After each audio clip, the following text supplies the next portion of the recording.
પશ્ચિમ કચ્છ એલસીબીની ટીમે ચોક્કસ બાતમીના આધારે માંડવી તાલુકાના ત્રકડી ગામની સીમમાં દારૂનું કટિંગ ચાલુ હતું. ત્યાં ચોક્કસ બાતમીના આધારે દરોડો પાડી ₹1.1 કરોડની વિદેશી દારૂનો જથ્થો તથા અન્ય મુદ્દામાલ કબજે કરવામાં આવ્યા હતા અને આરોપી ફરાર થઈ ગયા હતા, જેને શોધી કાઢવા માટે એલસીબીએ ગઈકાલે ઠેર ઠેર છાપા માર્યા હતા. પશ્ચિમ કચ્છ જિલ્લા વિસ્તારમાંથી ભારતીય બનાવટના વિદેશી દારૂની બોટલ નંગ 1632 તથા બિયરના ટીન નંગ 10,752 કુલ ₹41.45 લાખનો જથ્થો કબજે કરી અને 1 કરોડથી વધુ રકમનો મુદ્દામાલ કબજે કરવામાં આવ્યો છે. એલસીબીને મળેલ બાતમીના આધારે પોલીસ ઇન્સ્પેક્ટર HR જેઠી તથા PSI જાદવના માર્ગદર્શન તળે ચોક્કસ બાતમીના આધારે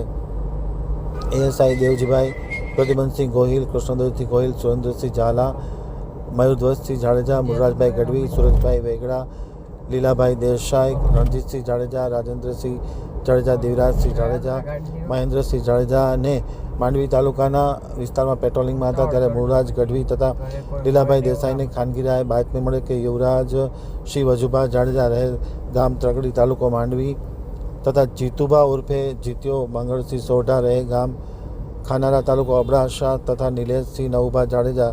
સંજયસિંહ નવુભા જાડેજા, મેહુલસિંહ ચંદુભા ઝાલા, દિવરાજસિંહ સુરેન્દ્રસિંહ જાડેજા રહે ત્રકડી તાલુકો માંડવીવાળા તથા અન્ય સાગરીતો ભારતીય બનાવટનો વિદેશી દારૂનો જથ્થો મંગાવી ત્રકડી ગામની સીમમાં સરકારી પડતરની જમીનમાં આવેલ હોય ત્યાં કટિંગ ચાલતું હોય ત્યારે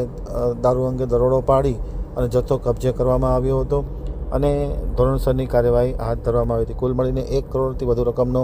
મુદ્દામાલ કબજો કરવામાં આવ્યો છે. તમામ આરોપીઓ મળી આવ્યા નથી. આરોપીને શોધી કાઢવા માટે એલસીબીએ ઠેર ઠેર છાપા માર્યા હતા.